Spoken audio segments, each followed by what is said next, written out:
Hello students, welcome to the present segment on Ode to the West Wind. As you can remember, we were at the end of the second canto of the poem, and today we'll be starting with the third canto. Let's read the canto first and then we'll read it line by line. Sorry. Thou who didst wake from his summer dreams, the blue Mediterranean, where he lay lulled by the coil of his crystalline streams, beside a Punimis isle in Bay's Bay, and saw in sleep the old palaces and towers quivering within the waves' intenser day, all overgrown with azure moss and flowers, so sweet, the sense faints picturing them. Thou for whose path the Atlantic's level powers cleave themselves into chasms, while far below the sea blooms and the oozy woods which wear the sapless foliage of the ocean know thy voice, and suddenly grow grey with fear, and tremble and despoil themselves, O here. The two words "oh" here comes back again and again, almost like a refrain. But let's start from the beginning. Thou who didst waken from his summer dreams, the blue Mediterranean. It has been imagined over here that the Mediterranean is sleeping. The poem was composed in Italy, and therefore, you will have several images associated with Mediterranean and the other places in Italy over here. The blue Mediterranean is sleeping, and of course it's being seen as a human being. It's being personified, and it is sleeping lulled by the coil of his crystalline streams. Okay, it's the music of the streams that flow into the Mediterranean becomes a kind of a lullaby for the sleeping Mediterranean, for the sleeping sea. And what does the Mediterranean see in its dreams while it is sleeping?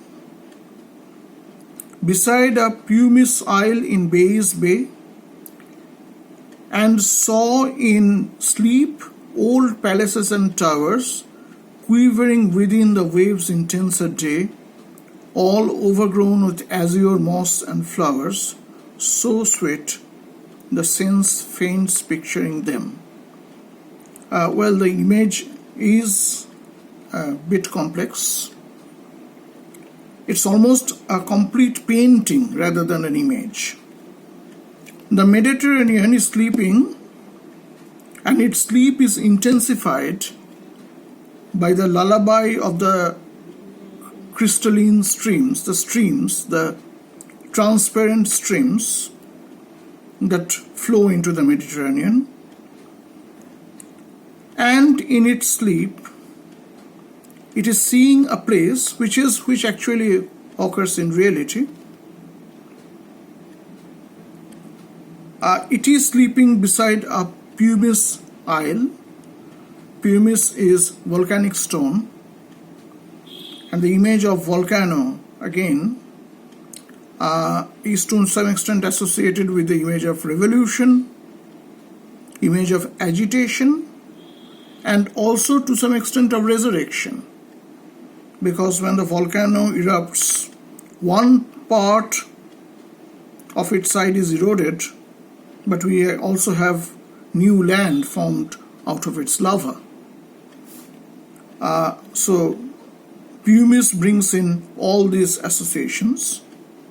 Pumice Isle is an island made of pumice stone, volcanic stone. in Bays Bay. Bays Bay was a place located at the northern end of the Gulf of Naples. And you can see in the submarine world the ruins of Roman cities. It was there, and Shelley must have seen this. The water is so transparent, you can get it from the crystalline streams over here, that you can see the submarine world of the Roman ruins. And when the earthquakes happen, these ruins start trembling, they start shivering, quiver within the waves' intenser day. Even when you look at them from outside, they would appear to be quivering because of the refraction of light. And this ruin is all overgrown with azure moss and flowers, so sweet. But all this is a dream, and it is so sweet a dream that the sense faints picturing them, that it is almost impossible for description from a sensuous perspective. Okay? It is somewhat beyond the reach of human senses to describe it. Thou, O whose path the Atlantic's level powers cleave themselves into chasms. Now, the Atlantic, now he was talking about the Mediterranean, now it's the Atlantic. The level powers of the Atlantic, the powerful, the powerful sea Atlantic, the powerful ocean, cleave themselves, the waves of the Atlantic, the level powers, cleave themselves into chasm. They go on both sides, and a chasm, almost a narrow roadway, is formed. Does it remind you of anything? Some of you would be able to recollect the Red Sea dividing as Moses is passing through it in the book of Exodus of the Old Testament of the Holy Bible. So he has already in the first stanza we know he has spiritualized the wasteland, and his way to spiritualize it is to add to it elements of both Christianity and paganism. As I've told you, Shelley was concerned about the necessity of atheism in his Oxford days. But perhaps when it comes to the imagery of his poems, sometimes he is quite distinctly Christian, if not particularly Catholic. So, cleave themselves into chasm, a kind of an allusion to the Old Testamental story. While far below the sea blooms and the woozy woods which wear the sapless foliage of the ocean know thy voice, and below the woozy woods, the kind of look at the onomatopoeic sound, and the sapless foliage of the ocean somehow suggests the fragility of the creatures at the mercy of the wind. Blooms and woozy and sapless, somehow moving in the wind, know thy voice, and suddenly grow grey with fear. Grow grey with fear, they almost dry up and tremble and despoil themselves over here.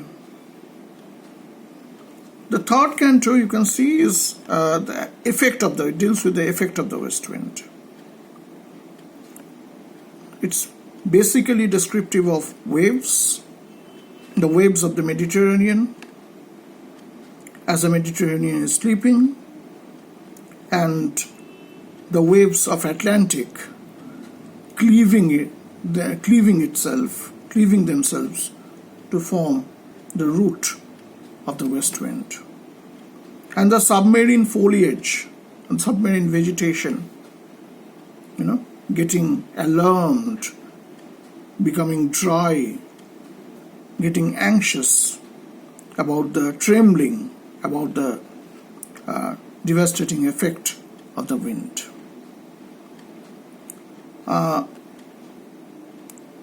So the first canto was about the leaves, the second was about the cloud, and the third one was about the waves of the sea and the undermarine vegetation, the undermarine ruins and the undermarine vegetation. We must not forget Bay's Bay over here.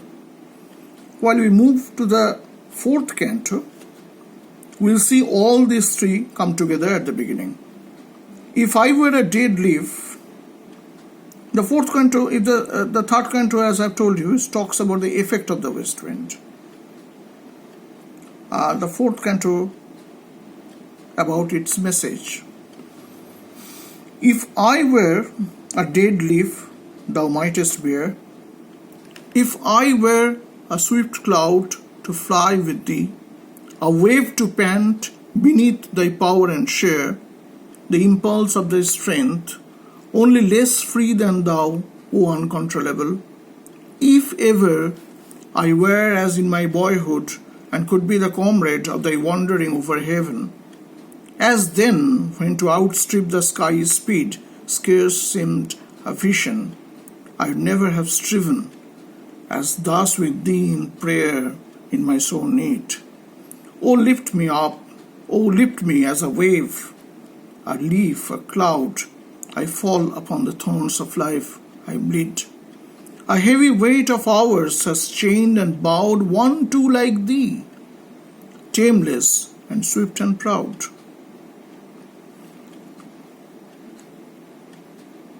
So he wanted to be like the dead leaves, rejuvenated. He wanted to be potentially energetic and strong like the swift clouds, the bringer of rain and hail. He wanted to be the panting waves under the power of the west wind, and share the impulse of thy strength, only less free than thou, O uncontrollable. And we find a caesura over here. If we are talking about sonnets, we have told you that these are almost like connected sonnets, and we have a stoppage over there at O uncontrollable, only less free than thou. It's a huge claim, no doubt, and perhaps it does not match very well with the kind of self-piteous plea that comes at the end of this stanza, end of this canto, sorry. If even I were in my boyhood, and could be the comrade of thy wandering over heaven, as then when to outstrip thy sky's speed scarce seemed a vision. Now, I think the idea is pretty clear, that when I was in my boyhood, this would have been quite possible, okay, because of my energy, because of my imagination. I could have been your equal. Now this line somehow reminds us of Wordsworth, particularly poems like Tintern and Prelude. I would never have striven as thus with thee in prayer in my sore need. So I wouldn't have to ask your assistance in prayer. You had been my friend, you would have been my friend if I were in my boyhood.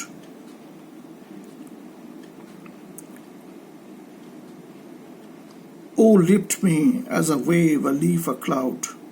I fall upon the thorns of life, I bleed. Shelley is somewhat guilty over here at, it seems from the previous line, at being at a prayer to the west wind, if I had been younger, I wouldn't have prayed to you. I would have been your companion. But here also we can see a kind of an acknowledgement of Shelley's, acknowledgement of the power of prayer. Okay, so this is another instance of a place where Shelley is to some extent Christian despite his atheism, his belief in the power of prayer. There is, as I've told you, a sense of guilt, and these two lines have been widely used to criticize Shelley. These lines have been called self-piteous. As I've told you, of course, they not only talk about a kind of a decline with age, but also his personal losses. And at the introductory part, I have already discussed these personal losses. And here he wants to be lifted from the human constraints and become equal to the west wind as he was. So, see, a heavy weight of hours has chained and bowed one to like this. Time. I was your equal. I could have been your companion, but it is time which has chained me. Tameless and swift and proud, I was like you. I had the power to be your equal, but with time I have been tamed, I have been chained, and I want you to rejuvenate me in the way you do the leaves, you resurrect the cloud, and in the way you energize the waves. With this, we'll end this segment. We have only one canto left, which we'll do in the next video segment. Thank you.